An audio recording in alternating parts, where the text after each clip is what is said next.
According to Aries Spears, he is having a bad week. His words, not mine. It's just crazy that just a couple weeks ago he was discussing Lizzo and how she looks like the poo-poo emoji, and all of a sudden this case comes about. You know somebody that actually make good music, man? Lizzo. Lizzo? Yeah, bro. Have you heard her, yo? Like, as a songwriter, yo. I can't get past the fact that she looks like an emoji. She's got a very pretty face, but she keeps showing her body on. Like, come on, man. It's scary how fast the internet works. I mean, has Aries Spears not learned anything from Beyonce and her Beehive? They don't play. And neither do Lizzo's fans. That's why sometimes you just gotta keep your mouth shut about people and mind your business, because next thing you know, people are bringing up your business. Tiffany Haddish and Aries Spears have been accused of forcing siblings who were children at the time to perform suggestive acts during comedy skits that resulted in them being traumatized for life. The oldest of the two siblings, a 22-year-old Jane Doe, filed the lawsuit on August 30th in a California court on behalf of her and her younger brother, who still happens to be a minor. He's currently 14 years old, and at the time of the suggestive acts, he was 7. Jane Doe also happens to be the legal guardian of her younger brother. In the lawsuit, Tiffany Haddish and Aries Spears are accused of emotional distress, gross negligence, sexual battery, sexual harassment, and sexual abuse of a minor. Oof. It's not looking good for these two. Haddish was also specifically accused of negligent supervision and breach of fiduciary duty. Jane Doe seeking punitive, exemplary, and statutory damages. The attorneys representing Haddish and Spears stated that Jane Doe's mother has been trying to go after Haddish for years, but now has her daughter representing herself.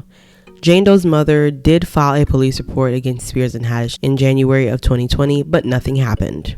According to the lawsuit in 2014, Haddish, who was a longtime family friend, brought Jane Doe to a Hollywood studio when she was 14 years old to film a sexually suggestive commercial. Jane Doe was showed a video of a man and woman eating a sandwich and making sexual noises while doing it. Spears told the then 14-year-old to mimic the sounds from the video, and Haddish showed Jane Doe how to perform fellatio. Doe copied the act and was paid $100 and was sent back home, according to the lawsuit. The lawsuit also states that Jane Doe's younger brother, John Doe, was used in a suggestive video where he was asked to do inappropriate acts. The video was filmed in Spears' home. Spears was acting as an uncle who was doing inappropriate things with his nephew. The then 7-year-old brother was stripped down to his underwear for the skit. In the skit, Haddish tells the uncle, aka Spears, to watch the child. While the child is playing, Spears looks through holes in a newspaper while the camera is focused on the child's lower regions. Spears then squirts baby oil on the child's shoulders and massages them. The video also includes a bathtub scene and ends with "Watch who you leave your kids with." The video was uploaded to Funny or Die and wasn't removed until last year. According to the lawsuit, Jane Doe's mother contacted Spears over the videos and claimed he was unapologetic and even made light of the videos. The lawsuit says that Jane Doe currently deals with depression and anxiety because of what she went through, and also stated that the younger brother, John Doe, stays in his room at home and covers cameras on his electronics for fear of being recorded. John Doe also stated that he doesn't have any friends and doesn't trust anyone, let alone adults. So Aries Spears did respond to the lawsuit. He said that he's having a bad week, which could turn into a bad month or two. He has also denied the child sexual abuse allegations. He is calling the lawsuit an extortion case and a shakedown.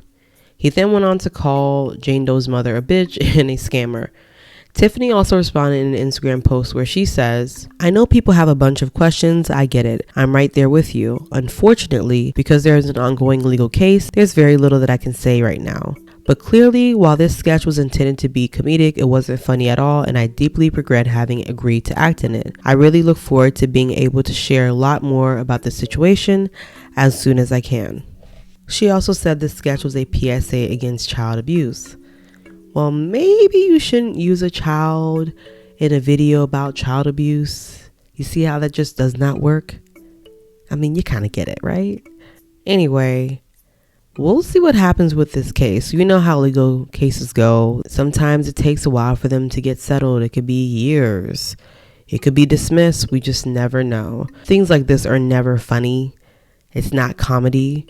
And there are a lot more effective ways to discuss or talk about certain topics. And this just was not one of those ways.